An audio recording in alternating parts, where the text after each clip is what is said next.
Hello friends, welcome to yet another sneak peek into our biology and bioengineering summer camp. In this summer camp, we'll learn about the world of biology and bioengineering in 21st century. Let us meet our guest speaker, Dr. Jayanti Shastri, who will join us at the summer camp. Dr. Jayanti Shastri joins us from Nair Hospital. Dr. Shastri heads the microbiology department at Nair Hospital and is also in charge of molecular diagnostic PCR lab at Kasturba Hospital for Infectious Disease. She has an MBBS and MD degree in microbiology. Her area of research include early and rapid diagnosis of infectious disease, biomarkers for infectious disease progression, molecular identification of pathogens and strains in nosocomial infection, and innovative technologies in medical education.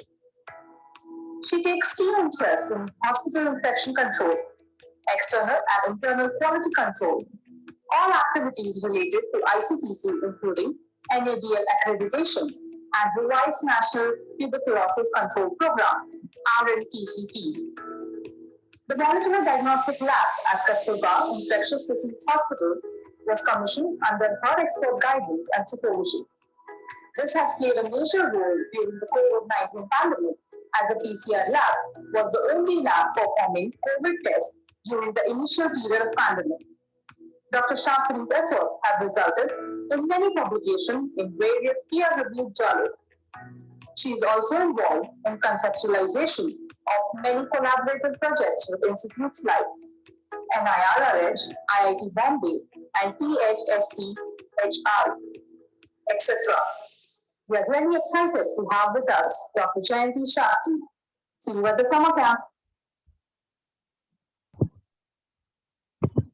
All right, so it's really great privilege for us to have Dr. Jayanti Shastri with us.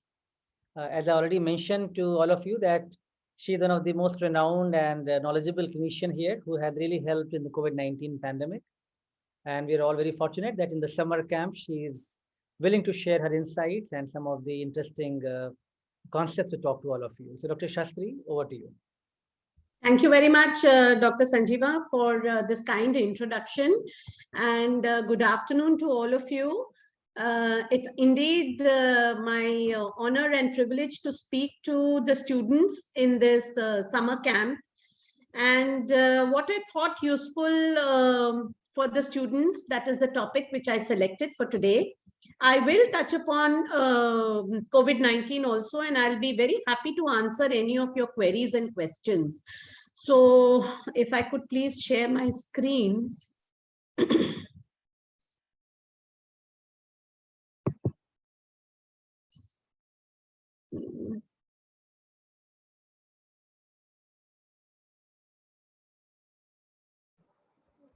It says one participant can share at a time. All right. Let me talk to my technical team to help. Yeah. I think I'll be able to do it. Yes, I'm good. Yeah. So the topic I thought was important for all of us to understand, and especially the students, is on zoonosis. Now, zoonotic infections, as we call them, there is a difference between infection and disease. Infection is acquiring the pathogen, whereas when it multiplies in the body and it is in a proportion to produce illness, then it is a zoonotic disease. Now, these diseases are transmitted from vertebrate hosts, which could be any of the vertebrate animals, to humans. So this is the zoonotic infections are those infections or infestations which are shared in nature by humans and animals. So the infectious agents are transmitted to humans, and these could be any of these infections like measles, influenza, SARS, HIV, and then there is a human-to-human spread, that is person-to-person spread. But the initial acquisition is from a vertebrate animal. Now, we all know that in addition to COVID-19, there are a number of infections which are zoonotic. So 75% of the newly emerging infections are zoonoses, and 60% of the infection in humans are from animals. So zoonotic infections are responsible for almost 2.5 billion cases of illness and 2.7 million deaths worldwide each year. So we really need to understand that how do we acquire these infections? Why do we acquire, why do zoonoses occur in nature? This is all, it is actually happening all the time. And we really need to be vigilant and understand that it is the zoonotic infections which are the newly emerging infections. We did face the wrath of the SARS coronavirus 1 in 2003, the pandemic influenza in 2009, and now we are facing the wrath of COVID-19 since December 2019. So what is the effect of zoonosis? Globalization has resulted in unparalleled passage of people, animals, and goods across the national borders, which in turn has fueled the international spread of zoonotic infections. New pathogens from animals, particularly viruses, remain unpredictable and continue to emerge and spread across the countries. The diseases are also a concern to global health. This is actually very, very important for all the students to understand that how it affects global health. Due to its epidemic potential, it can multiply. There can be a high case fatality ratio and absence of specific treatment. There is an absence of specific treatment because it is a new disease. So we have to put all our knowledge of science together first to understand the disease. What are the various processes and pathogenesis and disease producing methods? What are the prevention methods which we have in terms of vaccines available to control the spread of most of these zoonotic infections?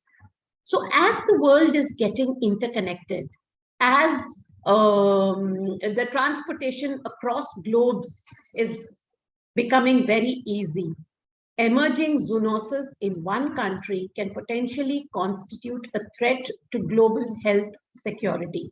And that is exactly what we are facing now in the COVID pandemic. So how are these infections transmitted?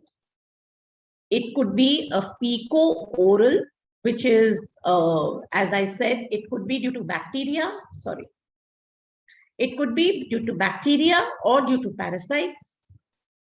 It could be through inhalation, which is through the droplets. It could be due to direct contact. It could be due to vector-borne mosquitoes and ticks or penetrating wounds. So we could have airborne transfer of viruses. We can have vectors which can transmit infected agents from animals. Then there could be a fecal-oral transfer of animal body fluid in cuts, or the ingestion, through ingestion. It could be direct contact with animals through bites, or it could be foodborne, like consuming infected meat or milk. So this seems to be quite rampant, the foodborne, when you talk of the Western world, where there is, consuming a lot of meat which is not properly cooked. So a fecal-oral transmission is commonly associated with meat, with poultry, and dairy, with dairy food. So animals are wide reservoirs of Salmonella infection. They can also be present in the environment. There can be animal reservoirs also of Salmonella, and of course, milk, which is not sterilized adequately, or it could be from any infected animal. If the, like bovine tuberculosis, if infected animals, there is collection of milk. just a minute. I need to take this call. हाँ बोला.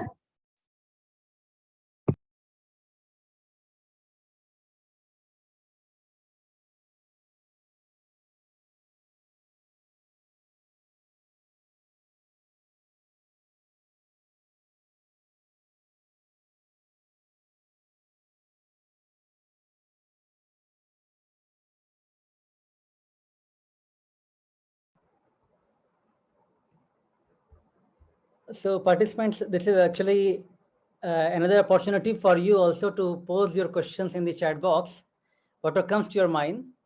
And Dr. Shastri is the expert of COVID-19. So she can also, at the end, take some questions on that. So please keep thinking about your questions.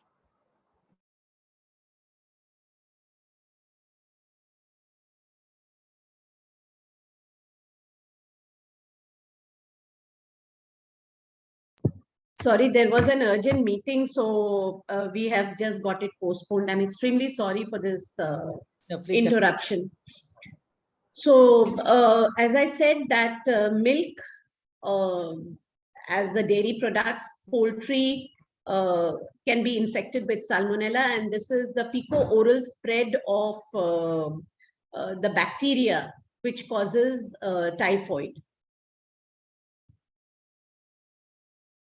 There's some problem. The other bacterial infection is the E. coli O157H7, which is found in intestine of all animals and humans.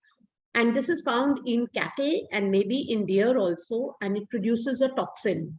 So when this is ingested in any contaminated food article, then it produces a toxemia and toxin-induced diarrhea. So this is one infection which is also seen, I wouldn't say commonly, but it is not rare also. There have been E. coli outbreaks in Virginia due to suspected contamination of the hamburger. It can cause the, toxigenic E. coli is the vehicle, and it causes toxemia and diarrhea in individuals. So we have fecal-oral spread of the pathogens from animals to humans. Now, when we talk of inhalation from droplets, as I told you, zoonosis can occur in the form of a fecal-oral transmission, in the form of inhalation of droplets. We did see avian influenza, and how avian influenza, see what determines whether the infection can occur in humans or not. It depends upon the receptors. It depends upon whether those receptors are present in humans or not. So if the receptors are present, then there can be a crossover from the poultry to humans. So H5N1, this was one infection which emerged in Asia in poultry in 1997. And it circulated in domestic birds in Southeast Asia since 1997. And then it spread westward. But there weren't human infections due to this avian influenza H5N1. But what really happened with reference to influenza? Just a word about droplets. I just want to tell you how infection can be transmitted from one individual to another, whether it is animal to humans or between humans. It can be by droplets. As I told you, droplets could be of three kinds. It could be large infectious droplets, it could be small infectious droplets, or droplet nuclei. When we say large droplets, they fall to the ground after traveling about 1 to 3 feet. Small droplets travel about 3 to 5 feet, and droplet nuclei can remain suspended in the air.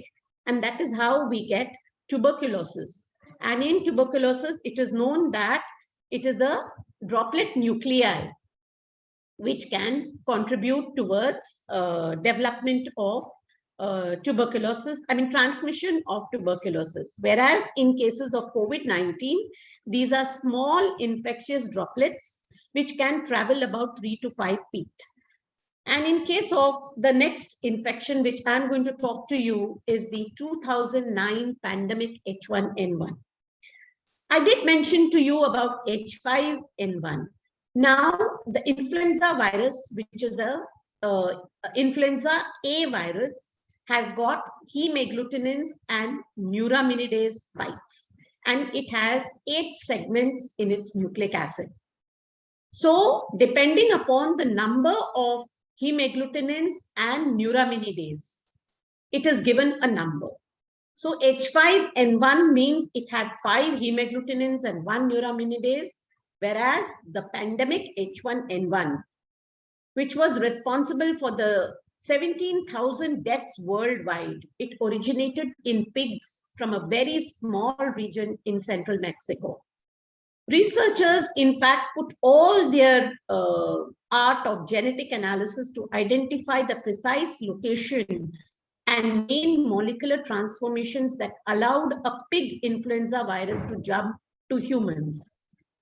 What I told you with reference to avian influenza is that normally it cannot infect humans unless and until there is a variation in the virus by which it gets adapted to infect humans. So what really happened in H1N1 2009, we will see.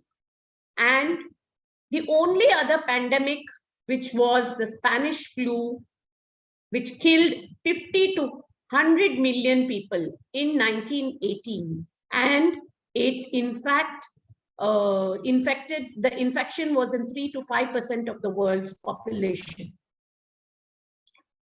The Centers for Disease Control also states that 1918, 1 to 3% of the world's population was affected. 2009 H1N1 pandemic affected 0.001 to 0.007%.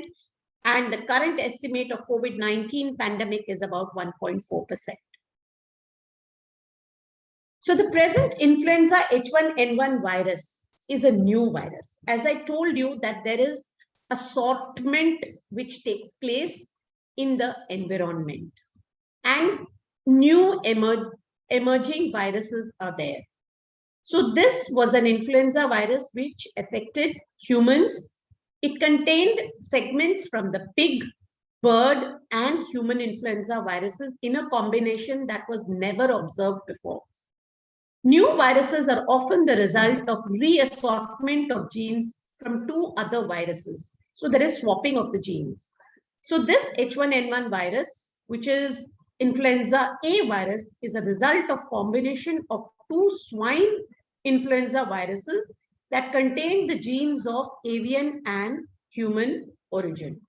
So this is the triple assortment which took place in the evolution of the 2009 H1N1 virus. So there was a human component, there was a North American avian component, there was a classical swine component. Okay, so this came together and formed a swine triple assorted H3N2. Now this triple assorted virus, in fact, there was a recombination with the Eurasian avian-like swine. Okay, so this was avian and swine European, so Eurasian. This combination took place and a novel virus was in circulation. Now, this virus had adapted to the humans and was able to produce a new disease. So the reassorted virus was the one which was responsible for the H1N1 pandemic in 2009. Now coming to the coronaviruses. Now what do we know about coronaviruses?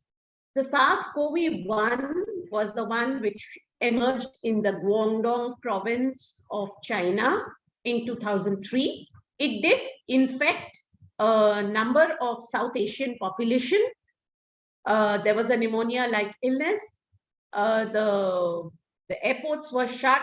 They all had a lot of infections, but somehow the SARS-CoV-1 in 2003, India was spared of SARS-CoV-1. We did not have many cases, probably because there are other viruses which may have contributed to the immunity.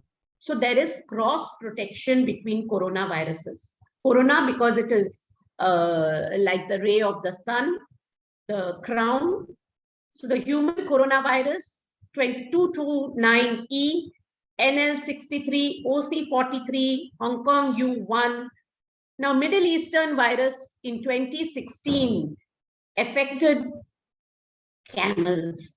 So we did see that the infection was mainly in the Middle East. There was infection of camels, and from camels, the multiplication took place and human spread was there, and it was limited to the Middle East. The SARS-CoV-1 was limited to Southeast Asian countries. But what happened in 2019, December? The SARS-CoV-2 did not spare any part of the globe.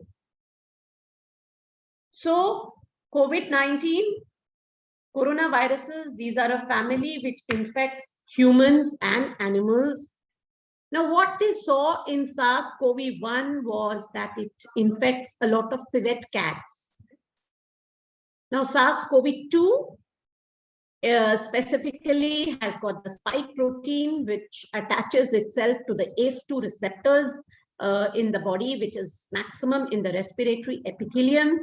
It has a nucleocapsid protein, the membrane protein, the RNA, and there are almost 7 other viruses and the novel coronavirus. Why was it called as the novel coronavirus? Because it was not neutralized by antibodies which are produced due to other coronaviruses. That is why the word novel is used, like the novel pandemic influenza virus. Now, this is a beta coronavirus, and it is shown that these viruses, they infect bats and pangolins. And when we talk of diagnosis, the most important swab which we use is the oropharyngeal swab, the nasopharyngeal swab. We can use the sputum, the bronchoalveolar lavage, and the number of tests which we do are the RT-PCR test, which is done in my lab. I have not included all the tests in this presentation. If time permits, I can have a separate 4 more slides I can add to this presentation, because I tailored it as a zoonotic presentation. But I can tell you that ours is the state-of-the-art lab for doing RT-PCR testing. In Mumbai, we were the first to do the RT-PCR test, and we have collaborated in a number of projects with the Department of Biosciences and Bioengineering with Dr. Sanjeeva Srivastava in proteomics, in NGS, and in other factors which are responsible for as biomarkers for progression. Then I would like to tell you the concept of One Health. Now, why is One Health very important? One Health is important because we as humans do not exist alone on this planet. There are animals, there is the environment. So there are, now when we talk of health, we talk of the health of all, the animals and the humans. Because only One Health can make a difference. We have to share health resources between the medical and the veterinary sectors. We need to control zoonotic infections, which are, and look for the animal reservoirs. We need to look for detection and response to emerging diseases. We need to go for prevention of epidemics and pandemics. We need to generate insights and add value to health research and development. And this is possible only by coordination, by communication, and collaboration. So we all need to take a pledge to prevent zoonotic infections. And the World Zoonosis Day is actually July 6th, which coincides with the birthday of Louis Pasteur, who was responsible for establishing the germ theory of disease to achieve the best health outcomes for people, animals, plants, and environment. It is the concept of one health which is important. So we all have to be very vigilant. We need to have effective communication with veterinarians, need to understand the vectors which are there in the environment and what contributes to the increase in the vectors. We need to have intersectoral coordination and communication with all the policy planners in order to have long-term sustainable solutions for emerging zoonotic infections. Just 2-3 slides on the prevention of COVID. When we talk of prevention, it is, of course, hand washing is very important. You need to have proper cuff etiquettes. You need to discard the masks in a proper way. You need to have social distancing of 6 feet. Even today, with vaccination, we are talking of all these because there are emerging mutants.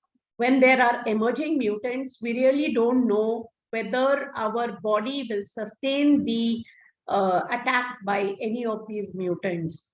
So as of now, we need to maintain social distancing, need to wear a mask, follow the cuff etiquettes, and the hand washing has to be done appropriately. Now, when we say wear a mask, what is advisable? It is not advisable to wear an N95 mask. Everybody need not wear an N95 mask. It is only for the healthcare workers. But it is extremely important that you cover your nose properly. Do not leave gaps above.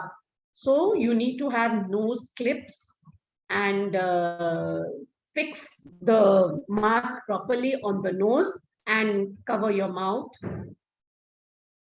When we talk of vaccination and immunity passports, does vaccination contribute to an immunity passport? As of now, no, because there are 2 types of antibodies, the binding antibodies and the neutralizing antibodies. Still, studies are on in order to find out what is the amount of neutralizing antibodies which are required to confer protection. That is the reason we do not give any immunity passport, even if adequate. When we say adequate, we don't know adequacy of antibodies. That is why post-vaccination presence of antibodies does not really give you an immunity passport.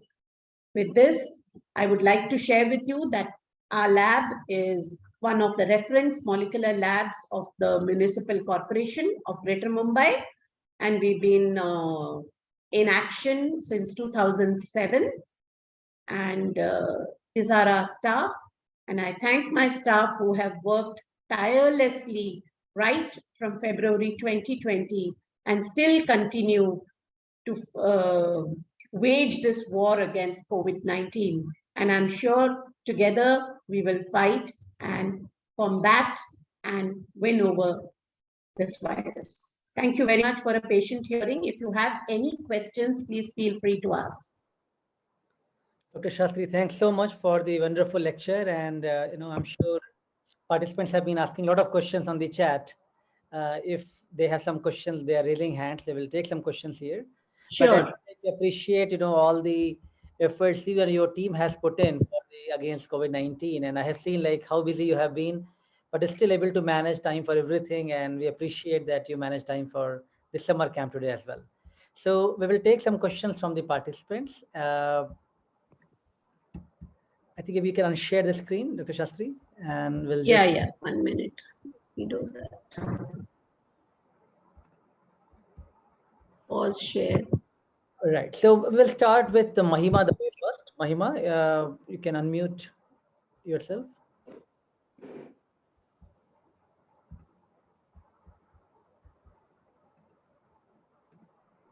Mahima, if you are If not Aditya Gupta, we can. Yes, sir. Yes, sir. Go ahead, Aditya.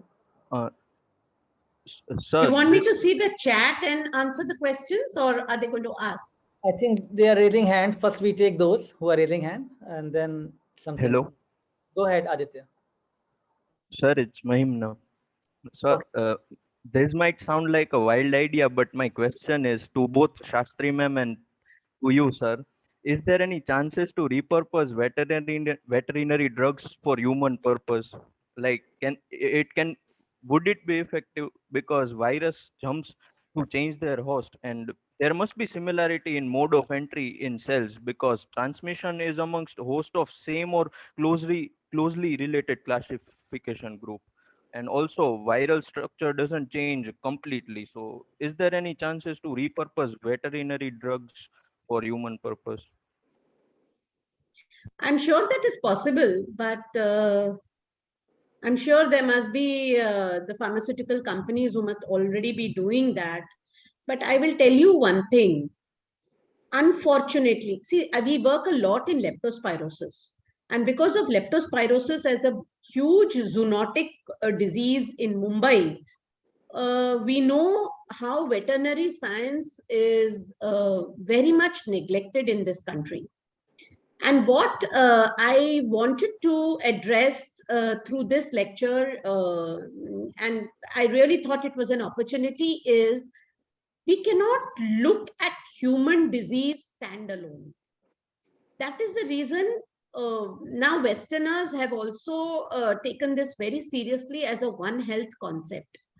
So we have to look for, the animal welfare department, the public health department, all these people have to work together and come up with concepts of One Health. When you say that the same drugs may act, yes, of course, it may be possible that we should look for it. But however, there is a structural change which takes place in terms of assortment and reassortment for it to emerge as a novel virus which infects humans. So I don't know whether I have answered your question. It is both yes and no.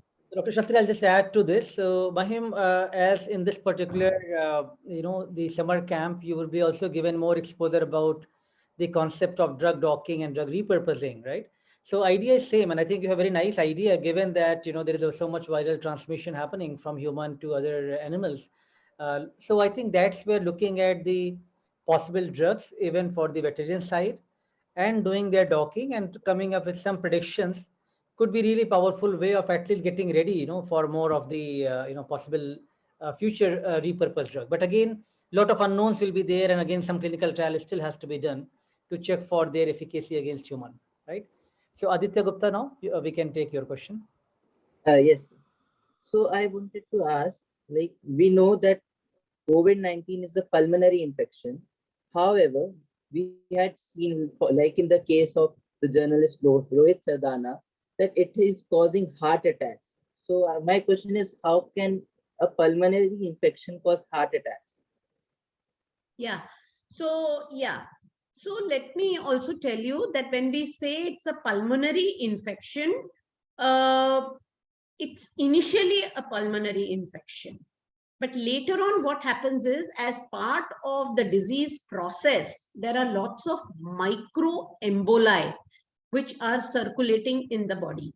When I say microemboli, thrombus is what is clotting of the blood. So it affects, the virus itself affects the clotting factor. When it affects the clotting factor, there is clotting in the blood, and small little, you can talk of blebs of thrombi, which are released in the blood circulation. They go and clog the arteries in supplying the heart. And these microemboli are the ones which are responsible for sudden cardiac arrests.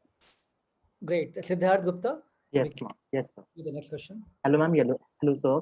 So my question is, instead of COVID-19, how thyroid and yellow fever happens simultaneously according to my experience, and one person in our house also get affected. and it get to death? Yellow fever. We have not Yes. seen yellow fever in India, though we have Aedes aegypti vector, though we have the susceptible host, but we have yet not documented a case of yellow fever. And when you travel to Africa, you're supposed to take the yellow fever vaccine, which is the Dakar vaccine, before you go to Africa. Amit Karmakar. Hello, ma'am. Am I audible? Yeah. Ma'am, present days we are using vaccines like Moderna and AstraZeneca, and those vaccines are based on the spike protein of SARS-CoV-2. But now we can see there are some double mutations in the spike protein, but it has been also reported that those vaccines are still working on those mutant SARS-CoV-2. So how this is possible? Because there is mutation in spike protein. So like this vaccine should not work, or right? See, there's nothing hard and fast that it should not work. There is always a cross protection. As I told you that SARS-CoV-1 did not infect the Indian population. Why? Because there was a cross protection towards SARS-CoV-1. Okay.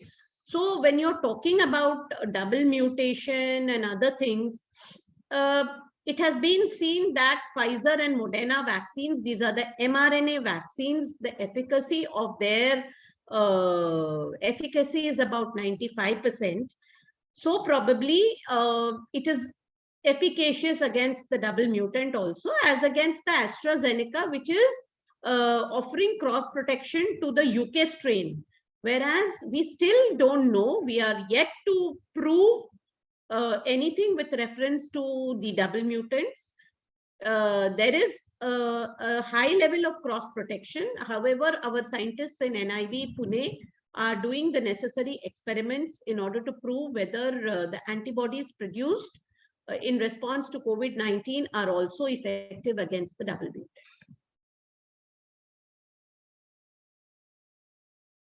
Maitri, you want to go ahead now? Next question.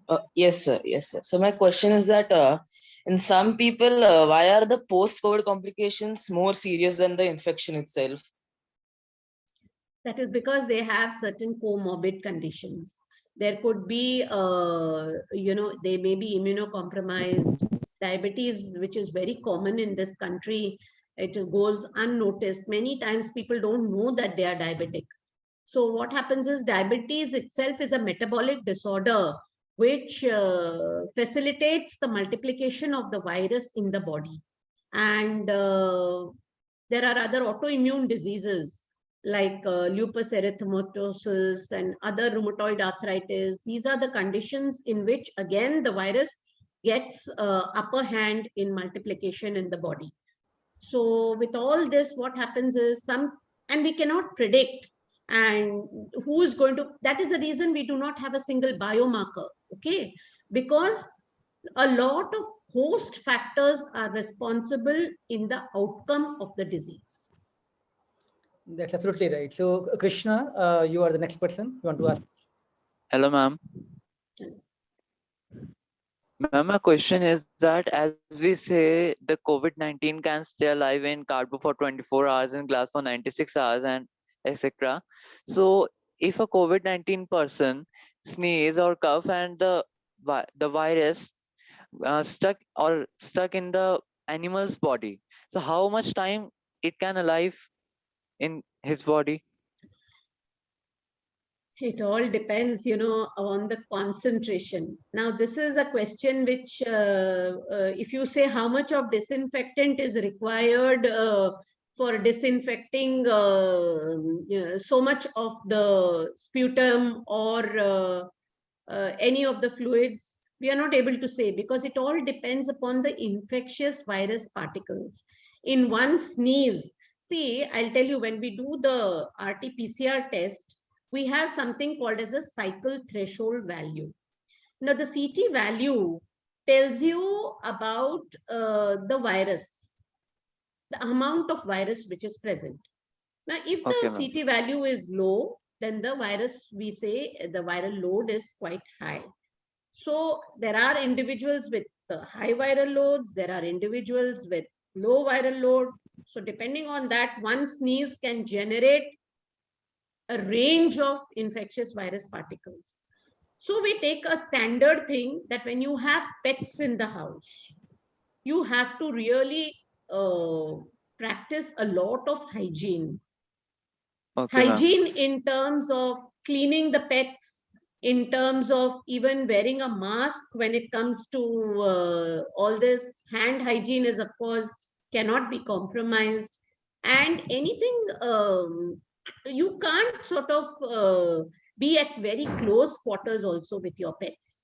So those who Okay. have pets need to really learn how to maintain the hygiene of the pets and how to prevent yourself from getting any infection from your pets. Dr. Shastri, looks like questions are not going to end for you. There are too many. So, ma'am, It's still there. Sorry, we have to stop you here. So next question is Anamika Mishra, and I'll take just one more last question. We are getting late for the quiz now. Anamika, you want to ask the question?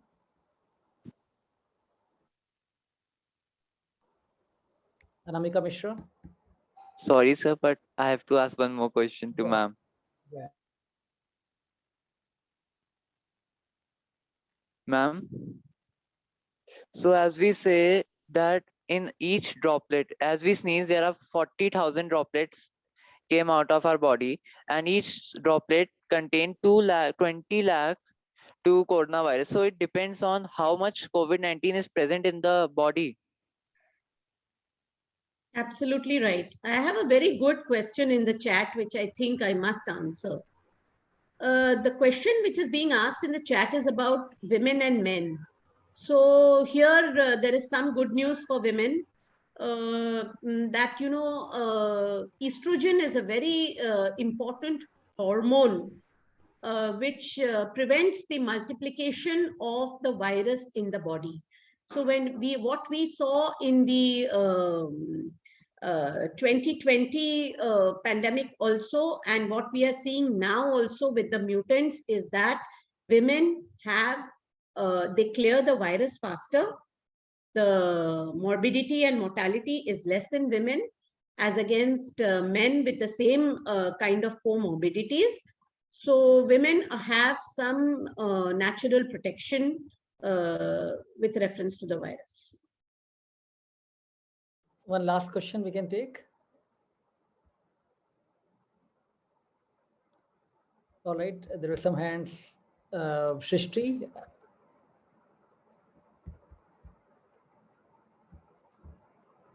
You want to unmute yourself and ask question? Dr. Shastri, there is still Afternoon, ma'am. Yeah. the last question we'll take. My question is that I got vaccinated 2 days back, and I did not had that symptoms that are, the reactions the people are generally talking about, that fever and pain and all. So my question is it okay not to have such kind of reactions? Absolutely. You should know one thing, every body has a separate set of reactions. I myself did not have fever and other things, but I did have a good response to the vaccine. I have a fair amount of antibodies. So everybody reacts differently. So it is perfectly fine if one does not really react. Ultimately, what is important is how much of antibodies you're able to generate and how much of protection it can offer. Great, Dr. Shastri, thank you so much for sparing so much time. As you can see, this topic is so, hot right now. There are a lot of queries people have, a lot of curiosity they have. I just want to answer this last question, which is being asked about plasma therapy. Please see today's newspaper, The Times of India. Plasma therapy, the randomized control trial, we were part of the randomized control trial of plasma therapy. It has absolutely no benefit in reducing the morbidity and mortality in COVID-19 patients. So people are paying through their nose to get plasma. It could range from 4,000 to 10,000 per plasma sample unit, but it has absolutely no value. Thank you very much. Thanks for this opportunity. On behalf of all our organizing committee and all the students, we really thank you for sharing your insights and wonderful experience in this area. Thank you. Thank you. Bye-bye. All right. So, well, all the participants, I hope you are now ready for playing the quiz. So my